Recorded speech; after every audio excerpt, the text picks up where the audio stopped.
রমজানের শেষ 10 দিনে ইতিকাফ করার মাধ্যমে আমরা আল্লাহর নৈকট্য লাভ করতে পারি এবং শবে কদরের ফজিলত অর্জন করতে পারি।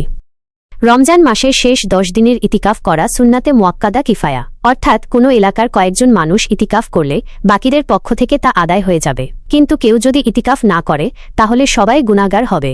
ইতিকাফের উদ্দেশ্য শবে কদর তালাশ করা, আল্লাহর নৈকট্য লাভ করা, দুনিয়া থেকে নিজেকে বিচ্ছিন্ন করে আল্লাহর ইবাদতে মনোনিবেশ করা, পাপ থেকে ক্ষমা চাওয়া। পুরুষদের জন্য মসজিদে ইতিকাফ করা জরুরি। মহিলারা ঘরের নির্ধারিত স্থানে ইতিকাফ করতে পারেন। পুরি রমজান সূর্যাস্তের আগ থেকে শাওয়ালের চাঁদ দেখা পর্যন্ত ইতিকাফ করা সুন্নত। ইতিকাফকারী খাবার, পানীয় এবং প্রাকৃতিক প্রয়োজন ছাড়া মসজিদের বাইরে যেতে পারবেন না। ইতিকাফের সময় বেশি বেশি কুরআন তিলাওয়াত, জিকির, দোয়া ও নফল ইবাদত করা উচিত।